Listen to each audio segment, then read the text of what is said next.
Revenge family. Grindy Claus is back. No, I'm playing. I'm O'Shea. I'm O. Big O. Catch me.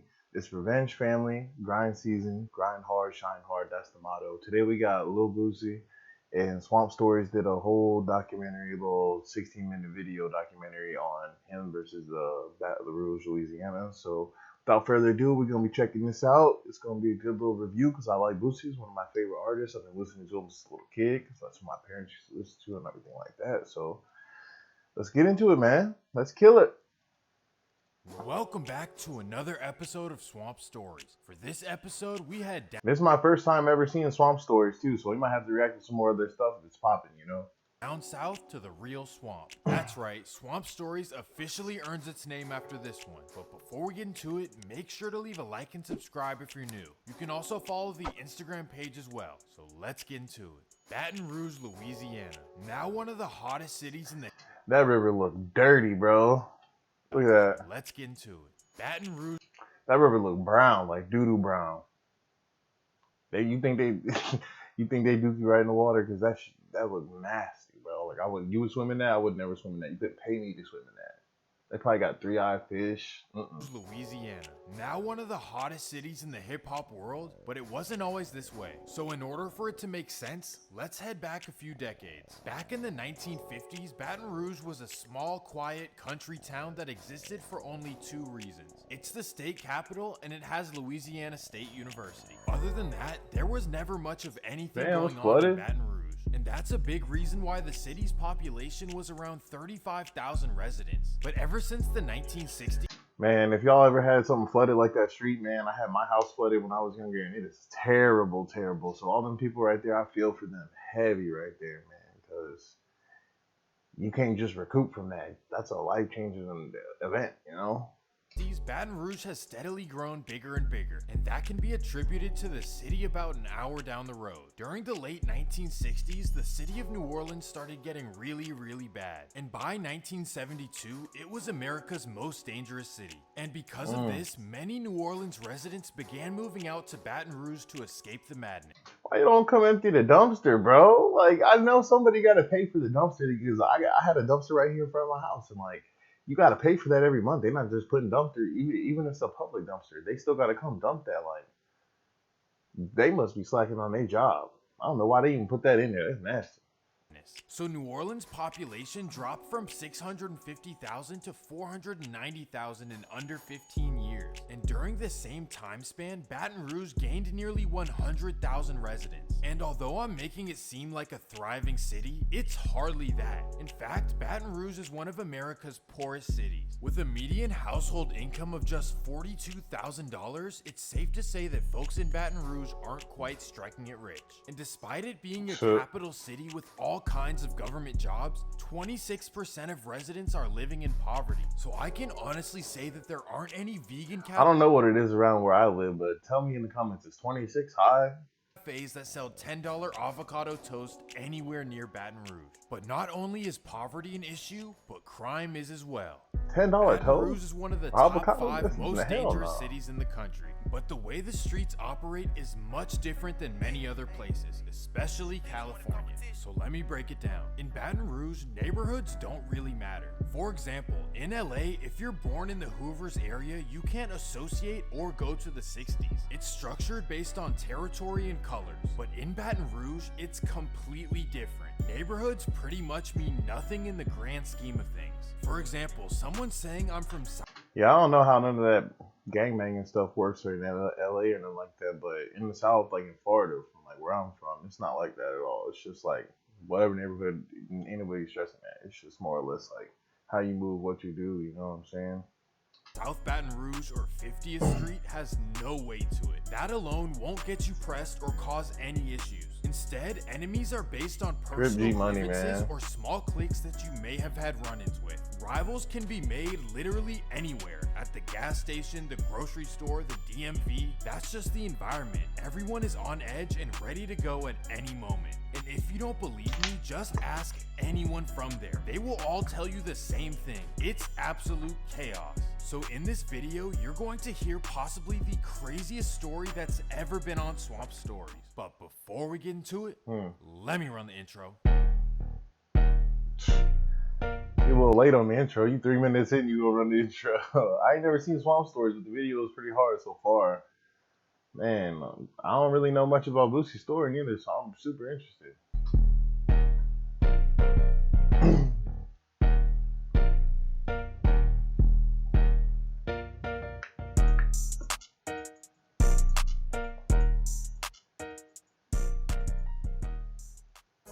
During the 1990s, Baton Rouge was always overshadowed by New Orleans. Between the Hot Boys, Juvenile, Master P, Soulja Slim, Lil Wayne, Birdman, Turk, BG, and Manny Fresh, you can say that New Orleans definitely had the spotlight. But as No Limit began cooling down and Birdman, Yo, you know who that dude look like? New Orleans definitely had the spotlight. But as he looked just like Finesse 2 times. Say he don't.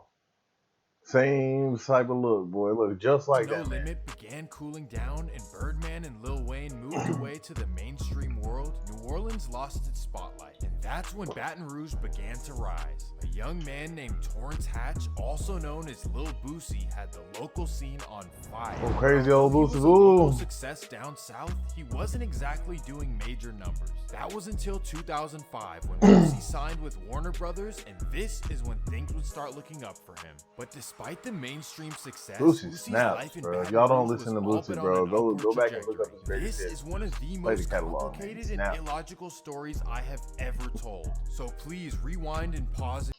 But like, if you listen to like mainstream music, like, let's for instance, Rich the Kid. Nothing wrong with Rich the Kid, but if you listen to like Rich the Kid, you probably ain't gonna listen to Boosie. You know what I'm saying? He makes a different type of music, bro. You got to really go through something to understand the music. You know what I'm saying? Or be able to relate to it. You can't just be. You could be anybody and vibe to it. You know what I'm saying? But to really feel it and to understand what he's talking about, you have to been through something. That's my opinion. If you have to, so let's dive in. Lil Boosie is from South Baton Rouge, but more specifically the Roosevelt Street Projects. And during his childhood, his neighborhood was run by a group called BBG, also known as Bottom Boy Gorillas. I know the name sounds very unlike Boosie, if you know what I mean, but it actually makes sense. They operate out of what's known as the bottom of South Baton Rouge. This is pretty much considered Washington Street down to Astor Street, and BBG put fours down to mark where they're from. And on the other side of Washington Street, you have another group called TBG.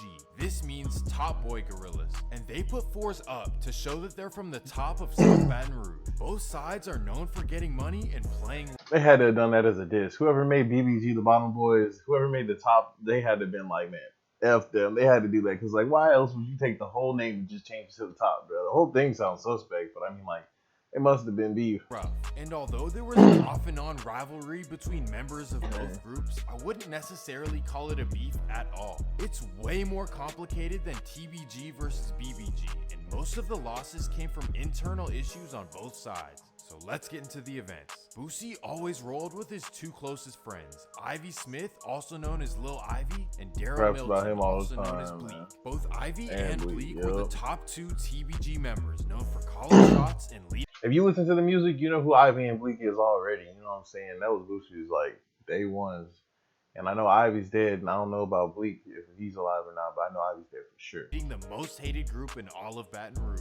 And Boosie, like I said, I ain't no watched this. I just listened to Boosie. Except that he had become the head of BBG. And that's to say that South Baton Rouge was all rocking together. BBG and TBG was all one family. But once Boosie began blowing up, his friend Lil Ivy wanted to start. So it wasn't beef. He said that TBG and BBG were all rocking together. So, like, I don't know why they would do that, though. Like, that's pretty goofy on the names, you ask me. Rapping as well. So he would start his own label called TBG Records. And this is where things began to get blurry. Some people in Baton Rouge say that Boosie didn't want to see Ivy get on his level, so he prevented him from connecting with major labels. And some would say that this caused tension between TBG and BBG. But Boosie claims that that's not true and there was no friction. Regardless, things would get serious on April 2nd, I don't think Boosie's a hater like that. Y'all let me know in the comments. Y'all think Boosie was hating on his homeboy like that? Because that was his boy. Why wouldn't you want to see his boy shine? That's not going to take no money out of Boosie's pocket. And I don't think Boosie's moving like that, bro. You seem like real genuine nigga to me. Friday night in Baton Rouge, and Boosie is set to do a walkthrough at Club Shenanigans. But the main Club reason he's there Shenanigans. is to celebrate Oh, where Ivy you going, Smith's Shenanigans? 25th birthday. So to those who say they had issues, please So explain goofy, that. bro. But anyways, while at the club, an argument breaks out between a local rapper named Nusi and Lil Boosie's crew. That's when Boosie, who at this point is already Nusi. signed to Warner Boosie Brothers, Pulp. decides to leave the club. So Boosie leaves with most of his entourage except for Ivy Smith, who stays in the club till the very end. Ivy gets in his car with two friends and heads to his home all the way in Sherwood Forest. And That's a red flag. Why if he didn't leave? I mean, he could have just been turning up. Maybe he was cooling with a female or something, but why he didn't leave? as he's driving down Interstate 12, a car pulls up beside him and bam! Dang.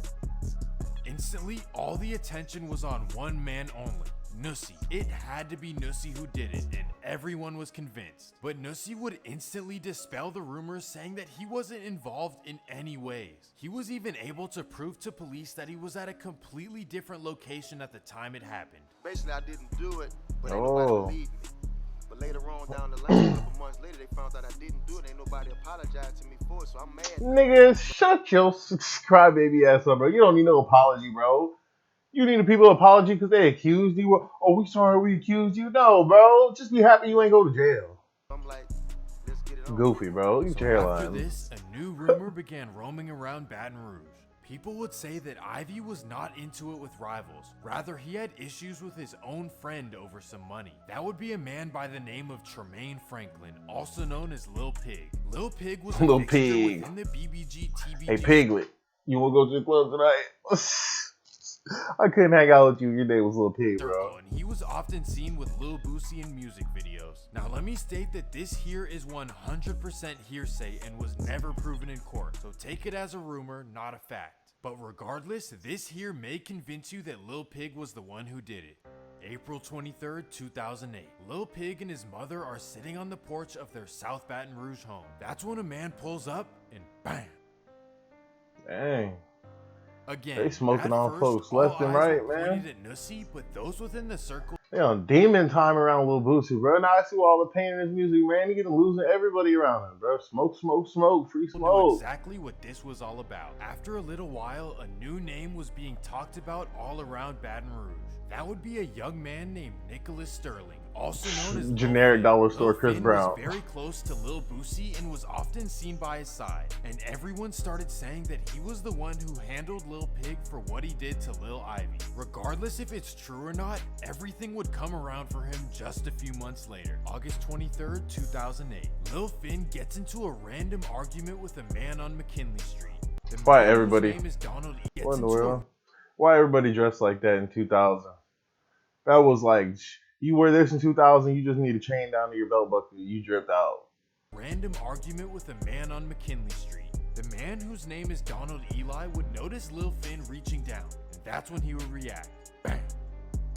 Oh my Lil God. Finn, or Lil More Nick, which smoke. is his other nickname, is still a legendary name in Baton Rouge. He was one of Boosie's closest friends, and you can always hear him referring to him in his music. But this just goes to show that in Baton Rouge, things always catch up to you. So boom, here we are at the end of 2008, and although Boosie is more popular than ever before, things are falling apart for him in Baton Rouge. Now without Ivy, Josh Thomas, Kevin Henderson, Lil Pig, and Lil Finn, Boosie definitely lost a lot of his muscle. And that right there introduces us to a brand new character. Let me introduce you to Michael Louding, also known as Marlo Mike. The name Marlo Mike rings bells Marlo Mike. I ain't never heard of this boy in Boosie music. all throughout Louisiana because he is truly something else. Marlo Mike grew up in the same neighborhood as Boosie, but was definitely less fortunate. In fact, he was the poorest kid in the entire neighborhood, and his living conditions absolutely You the poorest nigga in the whole hood, bro? Damn. Thought I had it bad, bro. You the poorest nigga in the whole hood, bro. Like, I struggled, but damn, you probably had no lights, power, water. Y'all probably shit in the bucket, throw it out the bag.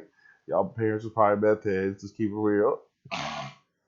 Rip that nigga. Marlo Mike. stunned Lil Boosie. He could not believe the way that Marlo Mike was being raised, so Boosie would step up to the plate and take him in as a son of his own. Boosie the He was GOAT. even allowing him to live with him since the age of 12. But once Marlo Mike got old enough, he would outgrow the role of a kid and have a new role in South Baton Rouge. He became Lil Boosie's new enforcer, and that's not me saying it, Damn. he said it himself. But Marlo Mike was only 15 years old when he got his start, and this story is... Marlo Mike said, Boosie, bro, you been taking care of me, bro. I'll smoke any nigga for you. I promise that was the situation, bro. Boosie probably really felt bad for this nigga. Marlo Mike probably really a real one, bro. absolutely Shout out Marlo insane. Mike, bro. All of this is as told by Marlo Mike as he took the witness stand in 2012. Some information was confirmed and others were dismissed. Don't take everything as a fact, rather a personal account. And that takes us to April of 2009. Lil Boosie allegedly gets his chain snatched by another BBG member. That That chain would was be a fire. man by the name of Marcus Thomas. And Lil Boosie felt disrespected to the point where he would ask Marlo Mike and Michael Judson to handle it for him. April Damn. 25th, 2009. Marcus Thomas is driving down West... I ain't never heard Boosie getting his chain snatched, man. Let me know in the comments if that really happened, but that's crazy if it did happen. Shit, I see why he says what he said is for somebody to do something about it. That's crazy. It's super disrespect. McKinley Street, just 2 blocks from Boosie's projects. That's when Marlo Mike pulls up and bang. Another internal conflict in Baton Rouge over something pointless once again. And at this point, everything that happened to South Baton Rouge was between them. And because of that, everyone assumed that the problems with Nussie were over. In Marlo fact, Mike, both real one. artists would do interviews confirming that they ran into Stupid, each other at but the real one. airport and squashed it. And given that, you'd assume that everything was good. But unfortunate news would come soon. February 9th, 2009. Marlo Mike drives up to Nussie's neighborhood in Mid-City, Baton Rouge. He heads down America Street and bam. Damn, Marlo Mike. This incident here shocked everyone, especially after they publicly squashed their issues. But Marlo Mike would claim that after the interview, Marlo Mike was a demon, boy. Marlo Mike said, I'm killing anybody for Boosie, boy. Boosie probably gave them man probably a couple hundred racks. Honestly.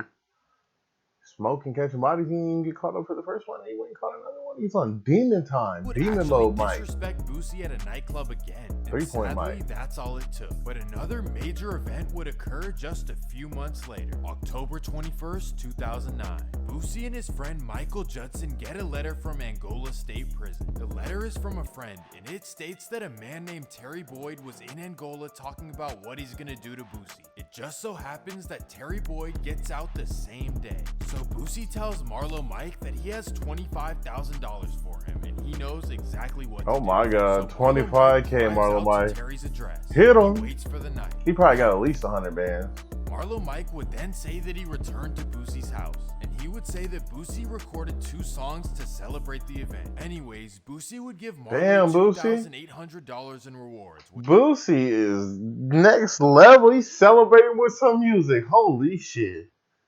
Boosie, crazy boy. He's crazy, Which I boy. guess was not enough for his loyalty. And that takes us Wait, to what'd he say? $800, 2 songs to celebrate the event. Anyways, Boosie would give Marlo $2,800 in rewards, which I guess was not enough for his loyalty. Hell And no. That takes us to Not even 3 bands. He just smoked the nigga, bro.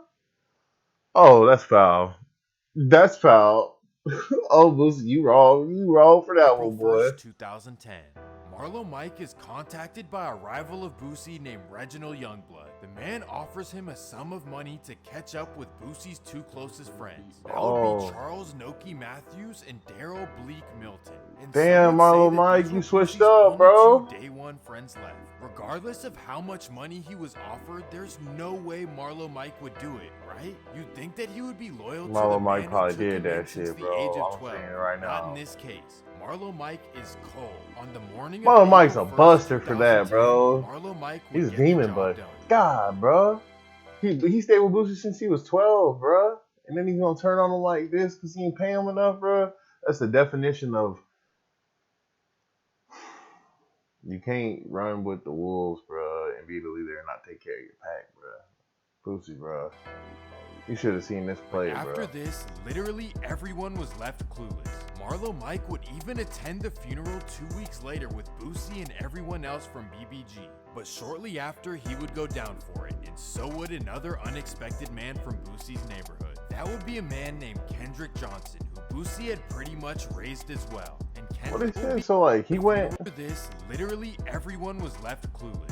Marlo Mike would even attend the funeral. So he 2 killed weeks him and later then went with to the Boosie and funeral? everyone else from BBG.